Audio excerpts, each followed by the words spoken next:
পাঁচ ওয়াক্ত নামাজ আল্লাহকে পেতে হলে নামাজ লাগবে। নামাজ নাই আল্লাহ নাই।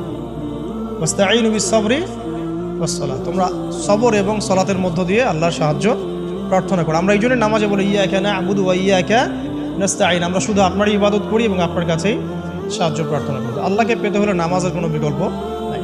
যে ব্যক্তি নামাজ পড়ে না আল্লাহর সাথে তার কোনো সম্পর্ক নেই, নো কানেকশন। আপনি যে কোনো কিছু চাচ্ছেন সেজদায় পড়ে আল্লাহর সামনে আত্মসমর্পণ করেই চাইতে হবে।